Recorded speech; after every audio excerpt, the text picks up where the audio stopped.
Thank you for joining me in my piano prison, where I'm testing out some new things today, because you'll notice that this is a halfway decently built shot, because I have a thing now, and I wanted to test out how that worked. Anyways, we are talking, what was I talking about? Morian. I posted a video on Morian recently. I'm gonna do the second half soon, kind of talk about, like, modern Morian and what's up. But a thing occurred to me, and I wanted to iron it out real quick, which is the generic, like, the generic sort of idea, the, like, fantasy of Morian basically goes that you have sort of like the nobility and the monarch of Morian and their kind of power struggle with the dukes, this unbelievably powerful merchant empire run through the merchant's chain that is drawing in incredible sums of wealth. You have cowboys fighting dinosaurs out on the frontier, and then you have a not so thin line of sort of venture capitalist entrepreneurs that are maximizing their profits and draining all the fun out of life, kind of tying the two together, making everyone on the bottom's life progressively worse and funneling unimaginable sums of wealth to the people above it. You know what's up. Come on. We don't have to. You know what's up. The problem I discovered, though, one of the things I do my best, I am doing my best as I'm kind of releasing the universe in full to really go back and tighten everything up and make everything make sense, and it occurred to me, where are the dinosaurs coming from? Dinosaurs aren't really a staple of anywhere else except Erangel, but Erangel has its own mess going on. That's a whole thing, and we'll get to that. And like dinosaurs are kind of like the lesser part of, but they're of Erangel anyway. But they're like, the fantasy of cowboys fighting dinosaurs. Come on, like this universe was made by a 6-year-old. This 6-year-old when I was 6. But that, like, that's what's happening here. And that's just too fun to pass up. I like the idea, like the whole plan of Morian is that there is this, like, you can either like progressively have everything good in your life ruined by these, merchant kings and oil barons funneling wealth to a nobility that is powerless to help you, or you can go out, forge your own way, make it to the frontier, and hit your fortune, go on an adventure, and there's that's an attractive offer, societally, and that has kind of built this like Monster Hunter-esque like union of this is our right to do this, and dinosaurs just feel like one of the most fun vehicles for that.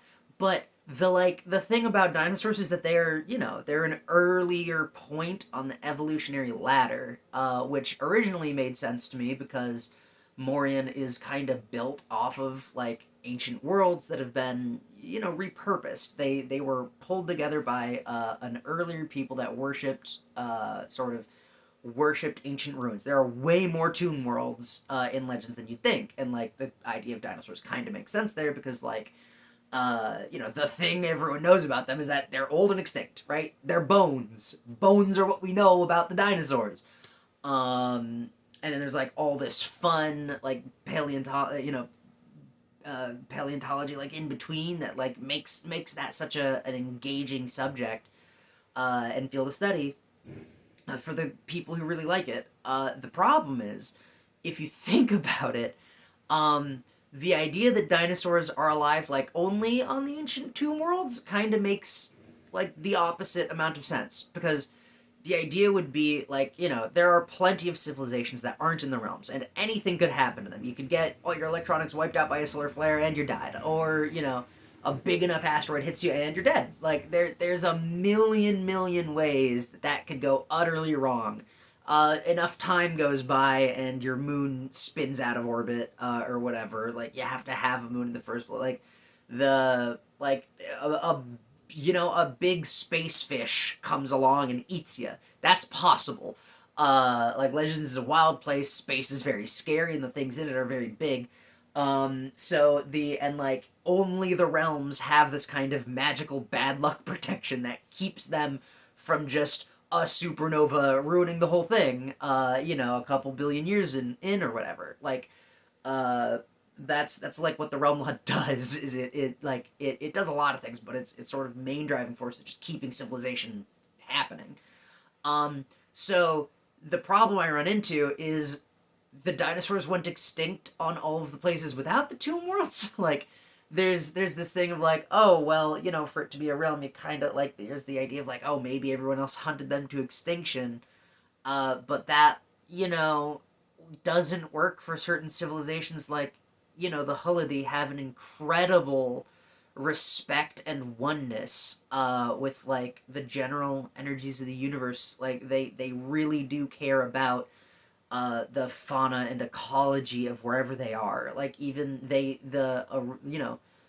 people of the Hullidi went to a desert, like partially because of like its incredible connection to like the spirit, like the shifting sands. Like, you could feel the soul when you were there, and that's kind of why they staked their empire there. But also they have incredible, like there are civilizations out there that like wouldn't have done that, even if they were like some level of threat, like the people of the Gotnu and the Hullidi and the Talele, even like Kyre, which is a deeply brutal place, like would have rather just kept them all as pets. Like, hunting them wouldn't have made sense. So like, not every culture behaves like Middle Ages Europe. Like, not everyone's super down for just hunting everything to extinction. That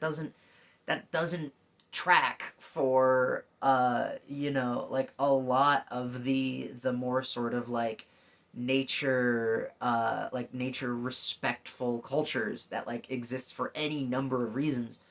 But there's just a lot of like, the math just doesn't work. It just doesn't, right?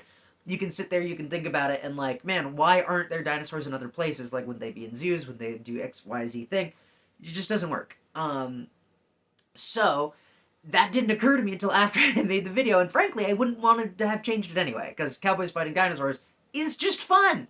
It's okay to have things that are just fun, and like, we can have all the political machinations and whatnot, but like, so the dream of Morian is like that idea of the frontier, like it's a political hellhole that is like constantly trying to not cannibalize itself, like not as much as Revolin, but like the political situation of Morian is kind of like, it's not dire, but it's fraught.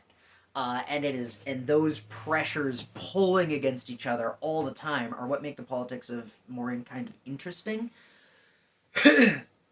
So, and like the frontier being like the opposite. It is as wild and free like as it could be, and anything goes. And like it when you go back home, like even relatively small frontier towns, like there is some wealthy somebody that is extracting as much value as possible, up to the point of like, they will change the law to make whatever they have to do legal and okay, even when it absolutely isn't, to make sure that they get as much out of the landscape around them as they possibly can.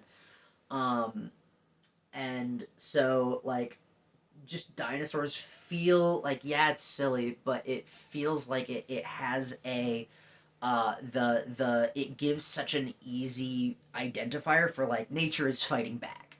And like, this is a hard thing to do, and that these frontiersmen are caught between a rock and a hard place, and like, it is tough, and it is not their fault, and like, those pressures, smashing them together, make a place where it is fun to tell stories, where you can, it's a place where stories that I would want to listen to would happen, right? Like, that's the whole game right there. Like, that's what we're doing.